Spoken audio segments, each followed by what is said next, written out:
नमस्कार, सच्ची रिपोर्ट में आपका स्वागत है और मैं हूं आपके साथ निकिता श्रीवास्तव। आइए रुक करते हैं आज की तमाम बड़ी खबरों का। श्री हरिदत्त डिग्री कॉलेज की रेड रिबन क्लब की शाखा के द्वारा HIV विषय पर एक जागरूकता कार्यशाला का आयोजन किया गया। कार्यक्रम के मुख्य अतिथि डॉक्टर आलोक शर्मा रहे और कार्यक्रम की अध्यक्षता नोडल ऑफिसर अशोक ने की। कॉलेज निदेशक डॉक्टर आलोक शर्मा ने HIV के कारण, लक्षण, बचाव और जागरूकता से संबंधित महत्वपूर्ण जानकारी साझा की।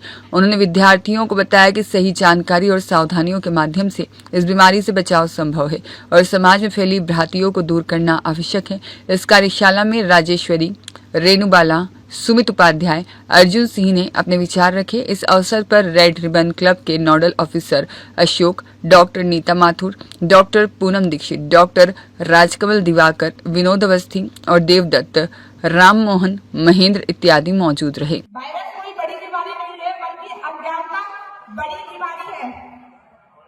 लोगों का सोचना है कि एड्स हाथ मिलाने से या फिर साथ खाना खाने से फैलता है। ऐसा कुछ नहीं है, एड्स हाथ मिलाने से नहीं फैलता, लेकिन किसी एड्स के बीमार व्यक्ति से हाथ न मिलाने से उसके अंदर एक निराशा जरूर फैलती है, समाज में नफरत जरूर फैलती है। इसे दूर करने के लिए रेड रिबन क्लब ने एक क्रांति चलाई है। रेड रिबन क्लब केवल एक नाम नहीं है, ये एक वादा है।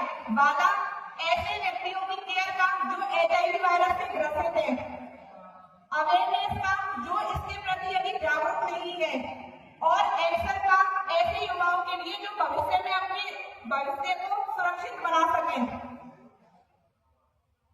बस, thank you.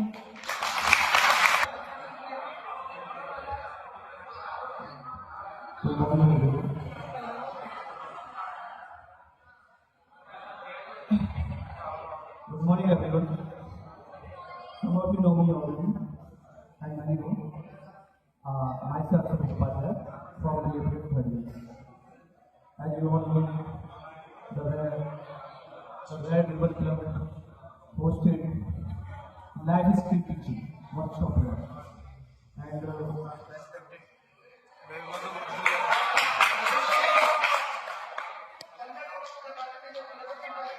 Bol. Keep quiet for 5 minutes. I will keep it short. All the respected teachers and the other speaker, Ms. Rajeshwari, and the other already spoke about the medical aspect of it. Today's workshop is on life skill teaching. So I will highlight my views on that topic.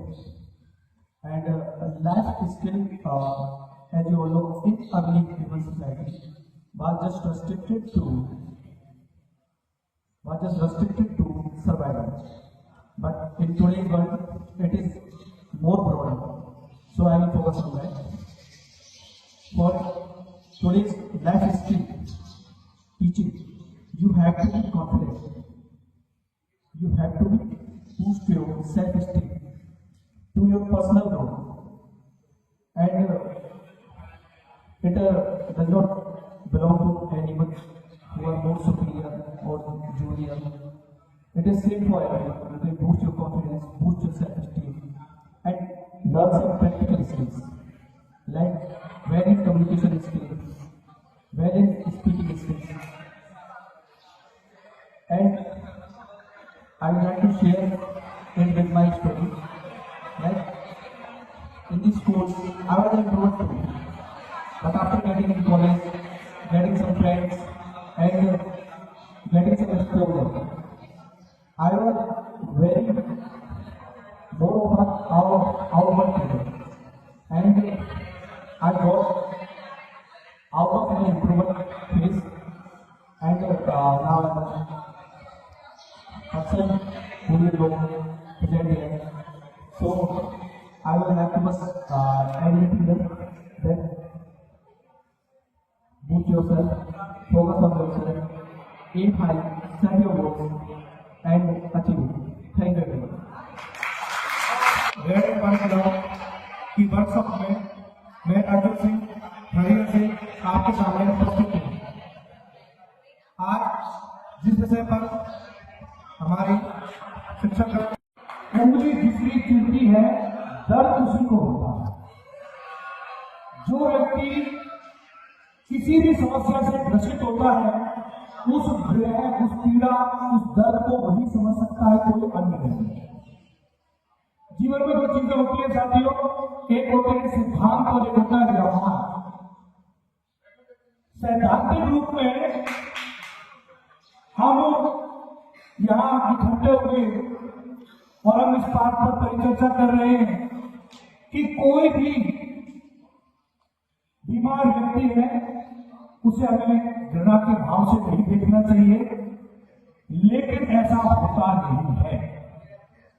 और ऐसा होता नहीं है, इसी उद्देश्य से हम आपके विचारों में थोड़ा सा परिवर्तन लाना चाहते हैं, उस ज्ञान के आधार पे कि वास्तव में ये जो बीमारी है, ये हाथ मिलाने से, साथ खाना खाने से, एक दूसरे के पास बैठने से फैलती है। लेकिन फिर भी मन है ये मानता नहीं। अगर किसी को HIV तो बहुत बड़ी बात है, किसी को खांसी जुकाम हो जाए तो आप देखो, आप उससे दूर रहेंगे, क्योंकि हो सकता है मुझे नहीं हो जाए। वो खांसी जुकाम से भी हम डरते हैं, वायरस चल रहा है, मैं बीमार ना हूं। यहां मैं इसलिए आया हूं, ज्यादा लंबा समय नहीं लूंगा, केवल एक मुद्दे की बात करने आया हूं, केवल एक मुद्दे। मैं बोलना नहीं चाह रहा था, लेकिन मैं आया, मैं केवल अपना एक अनुभव साझा करना चाहता हूं, क्योंकि मैं हमेशा वही बात कहता हूं जो मैंने जीवन में अनुभव किया है। दोस्तों, बीमारियां कब किसको कहा और कैसे हो जाए, इसका किसी को नहीं पता। और अचानक कोई व्यक्ति किसी बीमारी से ग्रसित हो भी जाए तो सबसे पहले उसे जिस चीज का विशेष का ध्यान रखना चाहिए वो है उसका मानसिक संतुलन। सबसे पहले मानसिक संतुलन बिगड़ता है। मेरे घर में अगर कोई बीमार व्यक्ति है तो उसका मैं क्या करूं, क्योंकि हमारे देश में राय देने वाले बहुत है। किसी को कुछ हो जाए ऐसा कर ले, किसी को कुछ हो जाए वैसा कर ले। उस समय विशेष पर हमें हमारे मानसिक संतुलन को बनाए रखना चाहिए और उचित समाधान ठंडे दिमाग से सोचकर उसका करना चाहिए। रही बात कि कौन क्या कहेगा, तो ध्यान रखना, ये लोग ना तो तुम्हें तुम्हारी विपत्तियों में, तुम्हारी समस्या में तुम्हारे साथ खड़े रहेंगे। बहुत कम बिरले लोग होते हैं जो आपके साथ खड़े होते हैं, केवल आपके परिवारजन, इसके अलावा कोई खड़ा नहीं होता। तो ध्यान रखें, जब हम खांसी जुकाम से एलर्जी करने लग जाते हैं अपने क्लासमेट से, तो अगर बाई चांस किसी को HIV हो गया, ना करे ईश्वर हो जाए, तो उससे तो 10-10 फीट या 100 मीटर की दूरी रख लेंगे हम, उसके घर नहीं जाएंगे, ना उसे बुलाएंगे। ये बात सत्य है नहीं, बताओ हाथ खड़ा करके। सिद्धांत बने व्यवहार में, ये it's a real fact. Rameshwar फौजदार की रिपोर्ट।